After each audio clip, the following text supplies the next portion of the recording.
Rendu public aujourd'hui, les Sénégalais seront donc aux urnes le 17 novembre prochain seulement. L'expert électoral Ndiaga Sylla parle déjà d'irrégularités dans le décret et alerte sur d'éventuelles entorses aux règles électorales.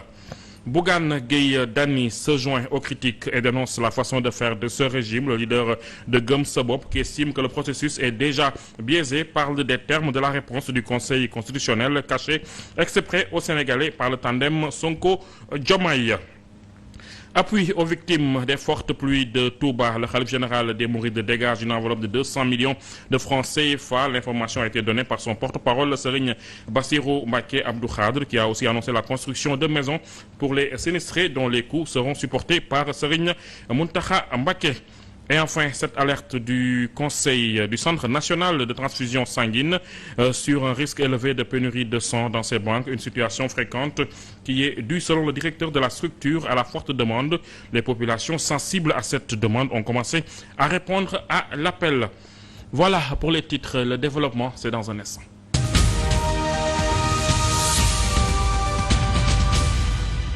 Merci de nous choisir pour vous informer. Législative du 17 novembre, la convocation par décret du corps électoral attendu depuis la dissolution de la 14e législature a été publiée ce mercredi. Les Sénégalais seront donc aux urnes le 17 novembre prochain pour élire les députés de la 15e législature. Cependant, certains experts électoraux comme Ndiaga Sylla constatent des irrégularités dans les décrets et manifestent ainsi des craintes sur d'éventuelles entorses aux règles électorales.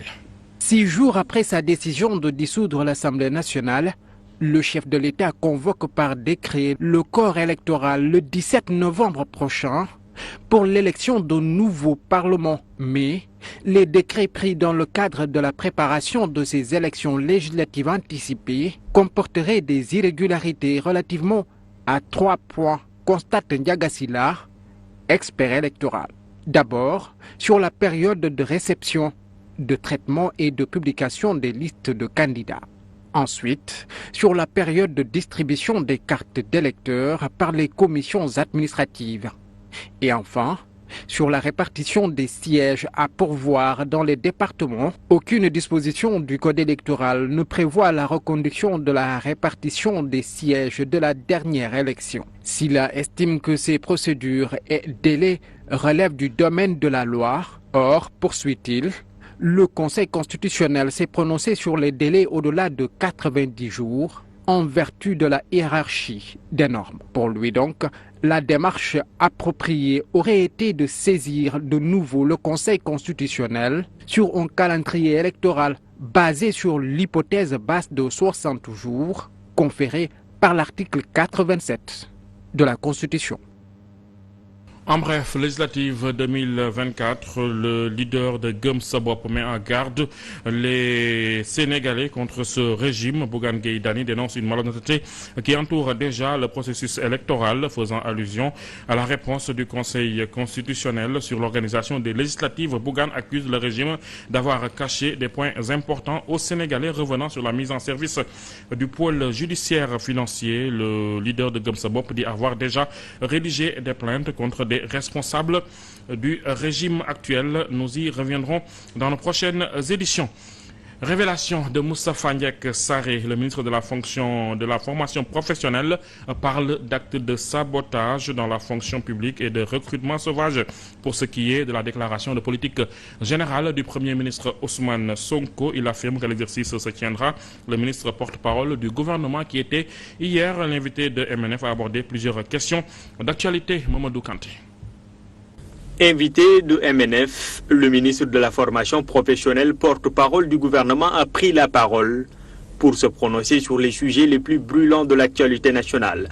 Un face-à-face avec Maïmouna Ndour Faye qui commence avec une note de tristesse suite aux inondations dans la ville-centre de Touba. Je commencerai d'abord par déplorer ce qui s'est passé à Touba, car Touba est une ville très importante au Sénégal. Sur les prévisions du Fonds monétaire international, Ndiek Sarré donne des explications. Nous avons trouvé une situation catastrophique, une situation économique catastrophique dans ce pays. Il est aussi revenu sur la reddition des comptes avec le nouveau pôle judiciaire financier. Leur travail a commencé dès leur installation. Tous ceux qui sont cités dans une mauvaise gestion des deniers seront convoqués pour être entendus. Sur le plan politique, le porte-parole du gouvernement s'est prononcé sur la dissolution de l'Assemblée nationale. Parce que le président, dans son esprit, Le président de la République voulait laisser l'Assemblée nationale continuer son travail au moins jusqu'après le vote du budget. Pourtant, il pouvait, après son élection, organiser un référendum pour la dissolution. Il aurait pu le faire. Une dissolution suite à laquelle une nouvelle date a été retenue pour les législatives avec la suppression du parrainage par le Conseil constitutionnel. C'est parce que ce sont des élections anticipées dont les délais sont revus. C'est pour cela que le Conseil constitutionnel a décidé de ne pas maintenir le parrainage. Ces élections législatives sont prévues pour le 17 novembre 2024. Pendant ce temps, le vote du budget de l'année 2025 devrait encore attendre. Mais selon Moustapha Ndiek Sarré, il peut toujours avoir lieu en fin décembre.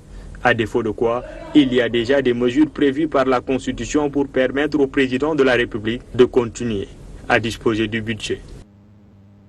Démarrage des activités du pôle judiciaire financier. Les Sénégalais interrogés sur l'opportunité d'une telle juridiction approuvent dans leur grande majorité la mise en place de ce tribunal. Certains, par contre, disent craindre l'instrumentalisation de la loi à des fins politiques.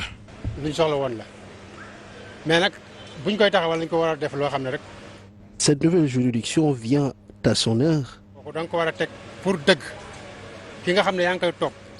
Cela dit, deux poids, deux mesures, on n'en veut pas. La vérité doit primer sur tout.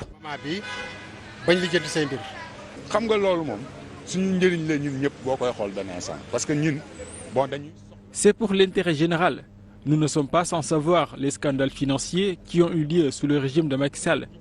Ma seule préoccupation est qu'il y ait une chasse à l'homme.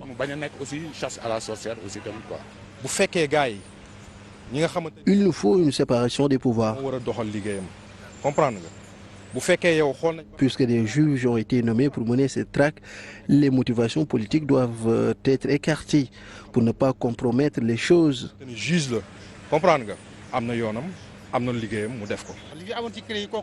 Nous ne voulons pas d'une gestion comme ce fut le cas avec la CREI. Là-bas, il y avait plus de politique qu'autre chose. Cette erreur doit servir de leçon à la nouvelle administration. Sinon, cette rupture prêchée avec le Jubal Jubanti par ceux en place ne serait que de nom. Louga, le ministre du Commerce et de l'Industrie, était en visite à l'usine Pitex. Dr Serigne Gueye Diop a insisté sur l'importance de relancer cette entreprise qui offre plus de 500 emplois aux jeunes. Cette initiative s'inscrit dans le cadre de la stratégie nationale de développement industriel soutenue par l'exploitation des ressources naturelles du pays. Dans son discours, le ministre de l'Industrie et du Commerce, Dr Serigne Gueye Diop, a mis l'accent sur l'importance de relancer l'usine Pitex de Louga pour créer des emplois, mais aussi développer l'industrie du Sénégal. Nous allons mettre plusieurs dizaines de milliards ici à Louga pour faire cette usine le fleuron de l'industrie. Notre objectif, mesdames et messieurs, est de créer la zone économique spéciale de Louga. Comme vous le savez, la politique du président de la République, Bassirou Diomaye Faye, et de son premier ministre, Ousmane Sonko, c'est de créer 45 zones industrielles et agropoles sur l'ensemble du territoire, à travers d'abord la phase 1, qui est la phase des 8 pôles de développement économique et social. Le ministre a également souligné l'importance des ressources naturelles découvertes par le Sénégal, comme le phosphate et le pétrole. Le Sénégal a découvert beaucoup justement de ressources naturelles. Nous sommes l'un des rares pays à avoir de phosphate, beaucoup plus de phosphate que vous le pensez. La région de Matam, on vient de le voir, a beaucoup plus de phosphate que la région de Mboro. Donc le Sénégal va pouvoir produire maintenant 1 million de tonnes d'engrais, ensuite 2 millions de tonnes, et nous pensons que la capacité peut aller jusqu'à 5 millions de tonnes d'engrais. Cela veut dire que nous pourrons avoir les ressources financières pour pouvoir investir dans l'industrie, investir dans l'éducation, investir dans d'autres secteurs. Mais il n'y a pas que cela. Le Sénégal aussi du pétrole. Cette visite du ministre de l'Industrie et du Commerce, Dr Serigne Gueye Diop, dans la région de Louga, a ravivé les espoirs des habitants de Louga qui voient en cette initiative des opportunités de relancer l'activité économique, mais aussi de favoriser le développement local. À Louga, une production de plus de 110 000 tonnes d'oignons perdus du côté de Potou, une perte énorme pour les producteurs et qui était évitable selon le maire de la localité qui accuse le directeur général de l'ARM, Mamadou Ba, qui était en tournée dans le nord, déplore également le manque d'eau dans plusieurs villages de sa commune. Tous les problèmes que nous avons avec les oignons, c'est à cause du directeur de l'ARM. Ils se sont réveillés un beau jour pour nous dire que l'oignon importé sera vendu ici. Ceci, de gré ou de force. Ils ont fait la même chose avec la carotte. Maintenant, depuis lors, ni les commerçants, ni les producteurs, personne ne veut plus acheter. C'est une situation qui nous a causé énormément de difficultés puisqu'on est là, on se retrouve avec plus de 110 000 tonnes d'oignons pourris. Et je peux vous assurer que c'est la même situation à Dagana et à Podor. C'est dommage dans ce pays-là. Et tout ça, c'est de sa faute.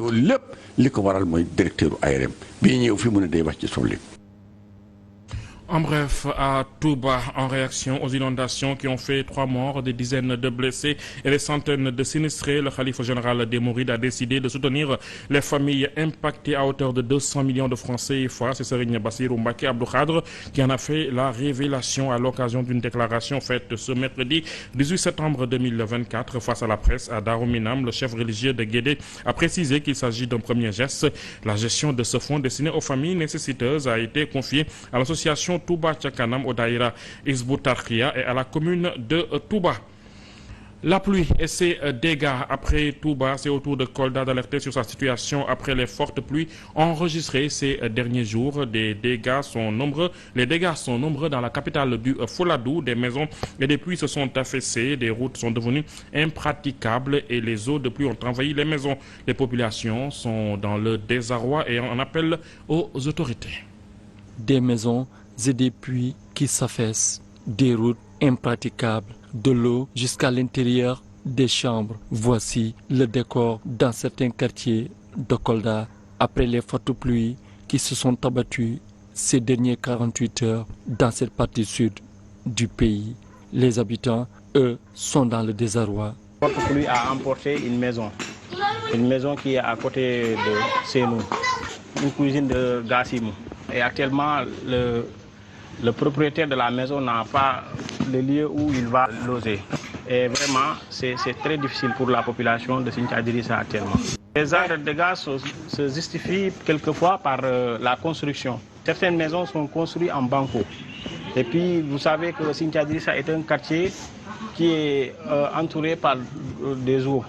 Et ici, le lieu, ce n'est pas un lieu adéquat pour ces genres de construction. Raison suffisante pour que les autorités prennent des mesures pour éviter l'irréparable. Avant de construire, il faut demander aux experts de venir sur les lieux et de voir comment faire pour construire et aussi de construire d'une manière adéquate. Pour l'instant, aucune perte en vie humaine n'a été notée dans la commune de Kolda. Cependant, le constat fait état de beaucoup de dégâts matériels, d'où l'appel à un élan de solidarité à l'endroit de ces impactés.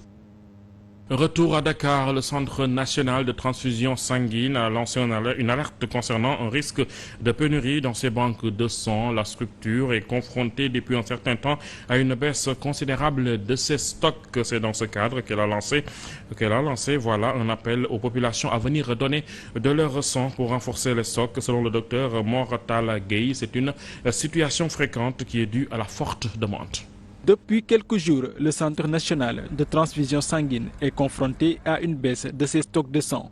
Pour pallier à cela, la structure appelle les Sénégalais à un don de sang. Il arrive que quand nous avons un stock qui ne peut pas assurer une autonomie de 3 jours, ça veut dire qu'on est en deçà du seuil d'autonomie acceptable.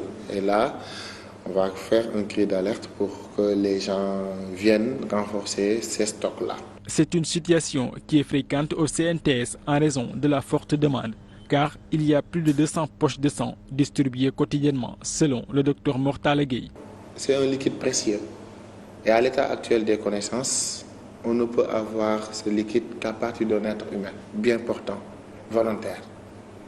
Et donc, vous n'êtes pas sans savoir que quand on a la responsabilité d'en disponibiliser plus de 200 par jour, donc il est normal parfois qu'il y ait des situations de turbulence.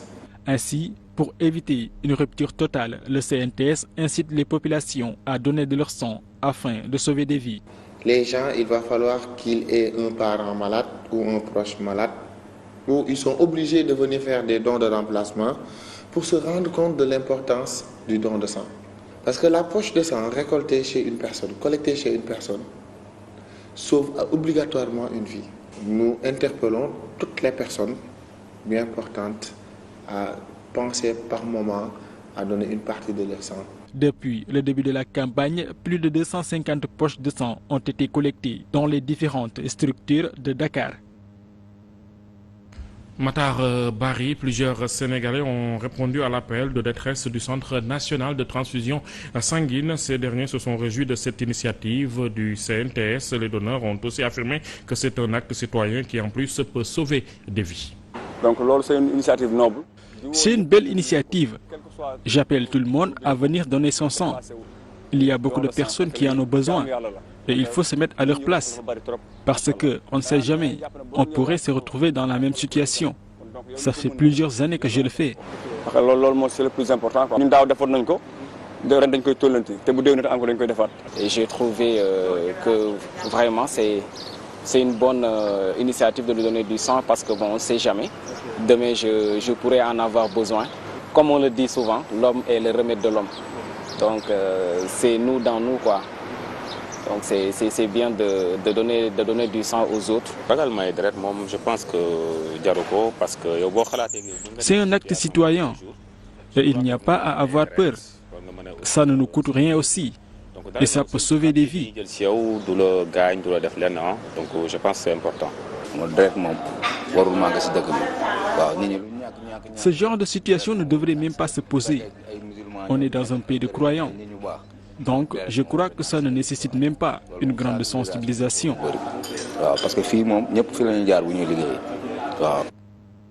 À Thiès, l'Assemblée générale de l'Union du clergé sénégalais s'est ouverte dans la ville. Plus d'une centaine de prêtres venus de tous les diocèses du Sénégal prennent part à cette rencontre qui marque la clôture du jubilé des 50 ans de cette union. C'était en présence du maire de la ville et plusieurs autorités religieuses, dont Monseigneur Benjamin Ndiaye, archevêque de Dakar. Compte rendu Binta Traoré. Des centaines de prêtres des 7 diocèses du Sénégal ont fait le déplacement dans la capitale du Rail pour participer à ce conclave qui va réfléchir sur le thème l'union du clergé sénégalais, 50 ans de fraternité vécue. Jubilons. 50 ans de fraternité vécue. Oui, nous nous réjouissons de la fraternité entre prêtres que l'UCS a favorisée durant ses 50 ans d'existence et d'activité. Alors, que souhaiter pour l'avenir? Sinon que la riche expérience des 50 ans de l'UCS nous convainc toujours de son bien fondé, de son utilité, de sa fécondité. Que Dieu le Père, Fils et Esprit Saint continue de la nourrir et nous accorde sa paternité. Amen. L'édile de Thiès venu assister à la cérémonie d'ouverture affirme que ces prêtres doivent inspirer les hommes politiques sur le sens de la responsabilité. Cette belle leçon tirée de l'Évangile doit nous inspirer en tant que politiques. Nous devons travailler pour la solidarité. Nous devons penser à l'autre. Penser à l'autre, c'est penser au plus faible. C'est penser à l'humilié, à l'opprimé, à la veuve, à l'orphelin, aux sans-voix, aux peuples aussi qui sont dominés et opprimés. C'est ça la vraie politique. Et c'est pourquoi cette vraie politique, Jésus ne cesse de nous l'enseigner. Pour rappel, cette rencontre se tient chaque année dans un des 7 diocèses qui l'organisent à tour de rôle.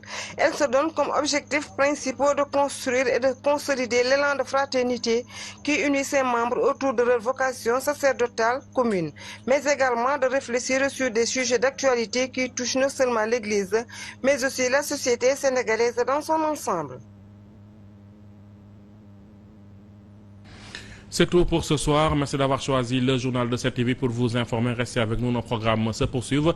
Je vous retrouve demain à 20h pour une autre édition. Merci, au revoir.